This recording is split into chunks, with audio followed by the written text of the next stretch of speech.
Today, we're going to be speaking with Jeff Duncan, who's the Republican Lieutenant Governor of Georgia and also author of the new book, GOP 2.0, How the 2020 Election Can Lead a Better Way Forward for America's Conservative Party. It's great to have you on. I appreciate it. Yeah, thanks for the opportunity. So, okay, I mean, where to start, right? Georgia has been at the center of significant political controversy. We now know about the various phone calls and requests, to put it lightly, that were made by former President Trump when it comes to the results of the 2020 Georgia election. I mean, give us your sense of the direction that the Republican Party has gone relative to where you would like to see it as a conservative party. Yeah, there's definitely chaos on the battlefield for sure. And certainly we're watching that play out in Georgia. And I think Georgia is just a microcosm of what's playing out all over the country. I'm one of those people that I'm hardwired to be a conservative. I grew up that way, went to college that way, started my first business, raised my family. I just believe in the conservative principles. And so it pains me to watch the inability to win elections because of because of personalities, not because of our policies. That's painful to watch. And that's kind of the process and the tug of war that we're in right now as a Republican Party. And that's really what drove me to write GOP 2.0. It's not really any sort of watered down, policy positions as a conservative. It's just about a better approach to deliver those policy positions to America. So did you vote for Donald Trump in 2020? I did. I voted for him in 2016. I voted for him in 2020. I probably fit myself in that category of tens of millions of Republicans that did the same thing, that, really applauded the conservative wins over those 4 years, but just hard to explain to even my own kids. I talk about this in the book quite a bit. My three boys really shaped a lot of kind of my positions just in raising them with my wife. It was hard to explain, the tweets that went out. I'd spend all this time telling my kids, hey, be careful on what you do on social media, and then how do I explain, the former president doing what he did. Well, how did you explain voting for him then? Yeah, so interesting. I talk a lot about it in the story. Mine was, as I compared the Biden ideas and plans forward, really what I explained, or at least I rationalized in my mind, is really what's playing out right now with Joe Biden. I mean, nobody, this is a nonpartisan answer to this. Nobody agrees in my mind that the Afghanistan handoff was the way it should have been handled. The way we're dealing with inflation, the southern border, the only person, I mean, everybody believes in border security, except for Joe Biden. So I put those elements against what Donald Trump had done as a conservative, and I pulled the ballot for President Trump. What exactly would Trump have done differently on Afghanistan? Because he was actually asked on a Newsmax interview, he couldn't articulate a single thing he would have done differently. Yeah, I think looking back, now in the hindsight of 2020, Monday morning quarterback looks at he didn't really have an exit strategy out of there as thorough as I probably thought he did. But I hope that there was enough conservative leadership in his administration that would have given him better advice than what Joe Biden did, and how he executed the exit out of Afghanistan. Right. That would be my hope, but it's only hypothetical. Yeah, no, because it seems, since it's the first thing you mentioned that you're not pleased with in terms of Biden, but then Trump can't articulate what he would have done differently, and you sort of can't either, other than to say it's a hope you have. It's interesting to me that that's not stylistic. Like at first you said that they're mostly stylistic differences with Trump, but policy was where you would like to see the policies enacted. But then, like on Afghanistan, it's not really clear the policy would have been any different. So I'm trying to understand sort of whether your disagreement is just on style or whether it's policy as well. Well, we can split hairs all day long. There's a president that's in office and made the decisions, and his name's Joe Biden. And there's a former president that's not in office that didn't make those decisions on exiting Afghanistan. The reality is, I would have hoped that more military minds would have made those realistic decisions, and they would have had more timely, thoughtful consideration for those that help support our military, those that were fully expectant to be helped through any sort of military transition or exit out of the country. My hope is any president, whether a Democrat or Republican, would have been more thoughtful for that. But that didn't happen. And I think that's the same thing that we're watching play out with the southern border. I believe in border security. It's one of the things I talk a lot about in the book. I think Republicans have totally dropped the ball, including former President Trump, on immigration. We spend all this energy kind of fear mongering about the southern border. Yeah. And we built 460 miles of border wall out of a, 2,000 mile border or more. And the reason why I think we've dropped the ball is we're only having a singular focused conversation about a big issue like immigration, border security. But the real conversation, in addition, has got to be the 16 million undocumented folks that are here, many of which we have been full force allowing them to be embedded in our communities and in our economy. And we got to have a real conversation about that. That, to me, is an area of opportunity for Republicans to join ranks with some of the folks on the other side of the aisle to have those real conversations. And I talk a lot about that in the book. I'm curious. This is sort of kind of like it's a sanity check of sorts. When during the 2016 campaign, where you did end up voting for Donald Trump, when he said during his first term he would build a wall across all 2,000 miles and Mexico would pay for it, did you believe that for a second? I didn't. I'm sorry, did you say you did not? I did not. You did not. Oh, okay. Why do you think so many people did believe that when he said it, when it was so obviously going to not happen? Well, I think that's the riddle that we're trying to solve right now as a Republican Party is, how can we get people away? And look, this isn't just a Republican problem. This is a Democrat problem too. America's addicted to 10-second sound bites. We're making massive political decisions and putting our support behind folks in short clips. And certainly GOP 2.0 is really trying to build a much more thoughtful, thorough plan of attack on some of these big issues, ones that aren't in about 280 characters on Twitter or about some slogan called Build the Wall. What really drew the most ire from the former president to me specifically during the 10 weeks of my very intense rebuttal of the conspiracy theories and the fraudulent, the real fraud was talking about fraud in the election cycle here in Georgia. So my major pushback really started when I said, look, Build the Wall is a great project name, but it's not an immigration policy. We as Republicans need to grasp onto a serious immigration policy and start to move forward. That really drew the ire of the former president and really started a visceral downhill spiral on whatever relationship that was out there. Yeah. So what happened during those days between Election Day 2020, where we ultimately learned the margin of victory for Joe Biden in Georgia, subsequently the phone calls, I need Brad Raffensperger to find me 11,780 votes, give me a break. What were you doing at that time? Who were you talking to? What were the conversations like? Yeah, so, I literally within days of the election and all of this kind of rumor mill starting that there was fraud and whatnot, I dove headfirst into the details. I talked to the governor's office. I talked to the Secretary of State and his entire team. I talked to the Attorney General. And really the feedback I was getting is, Jeff, there's no signs of any sort of systemic fraud. There's nothing coming in other than just wildly placed social media posts and wild allegations starting to flow in from the Trump administration. So I started to get, as quickly as I could, get on TV for two reasons. One is I didn't want any sort of runaway rumor to take over the control of the narrative that we can run a fair, legal election here in Georgia.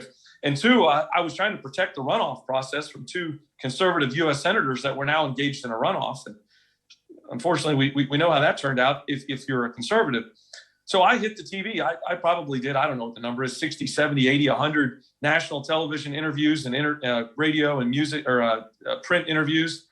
And I spoke up against it. I was one of the first folks that said, unfortunately, I'm going to have to say Joe Biden is the president-elect.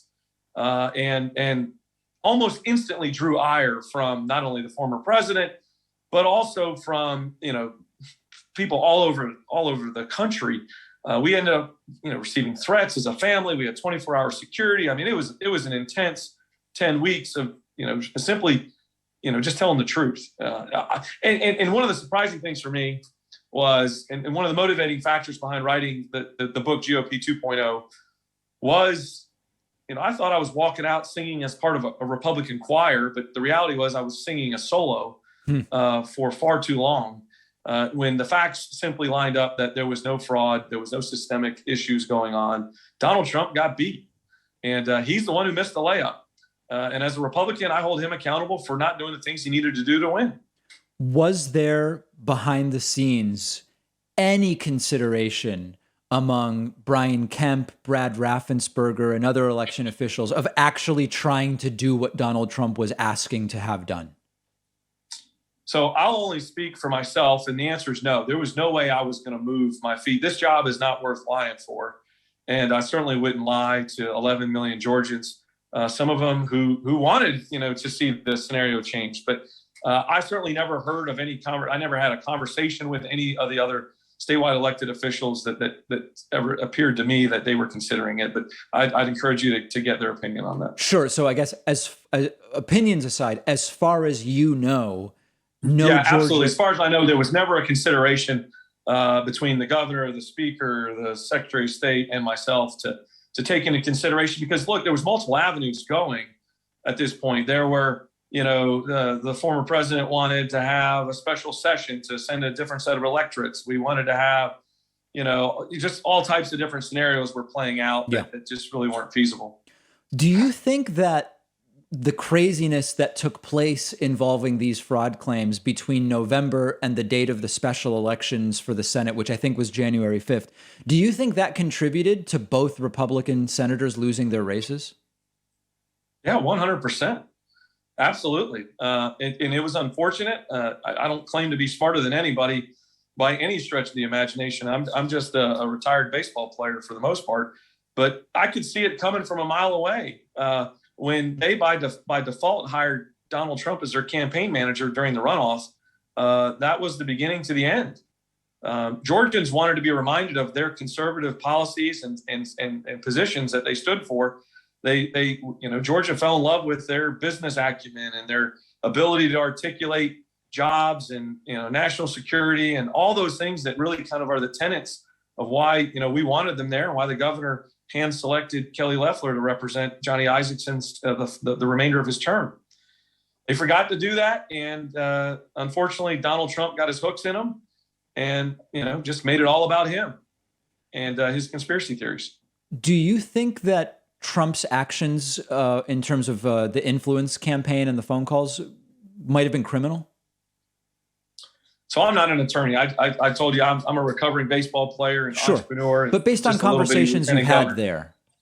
Yeah. So look, I think I'll start with they were absolutely inappropriate. They were disgusting. Whether I was whatever party affiliations were associated with it, they were just inappropriate. And I know that there's investigations going on, and they're going to certainly get to the bottom of what their opinions are from those legal investigations. But I don't have the legal acumen to split hairs and know if it was illegal or not. It was inappropriate for sure. Fair. One of the criticisms I've had of the Republican Party of late, as someone who's not a Republican, is that the focus on policy has become close to zero. And the most prominent Republicans right now that get headlines federally are getting headlines by saying that they don't want to wear masks, or they don't want people to have to get vaccinated, or they're taking a stance against critical race theory, or Fauci's trying to cancel Christmas, or now it's Halloween. I guess Fox did a bunch of segments yesterday about Halloween maybe getting canceled. Do you think that this is a direction that's good for just without evaluating it morally, for winning races, for winning elections? Is it good to focus on the culture stuff instead of policy? Absolutely not. I spend a lot of time in the book talking about it because, look, at the end of the day, we're all supposed to be running for these offices because we want to be in a position of leadership. Right. And there's no leadership to be found in all these short-term sugar high issues. I talk about in the book what I refer to as my pet project: policy, empathy, and tone. Really is the strategy to improve all of those as a meaningful way to win back the White House in 24. And on the policy front, we have literally forgotten to remind America of the policies that we as Republicans are good at. Just like you mentioned, you're part of the, you're a Democrat. I'm not a Democrat. I'm on the left, but I'm not a Democrat. Okay. So you're on the left. So there's certain issues that you think the left are better at, right? That's your personal position. Sure. Well, I think there's some things that Americans think that Republicans are better at. We just have totally forgotten to remind people of those policies that we're good at. And we've also forgotten the ability to understand that we can lead on some of these big issues. I talked about immigration a second ago. Let's talk about healthcare, right? It is an issue ripe for the picking to talk about something other than we hate Obamacare. More at 11, right?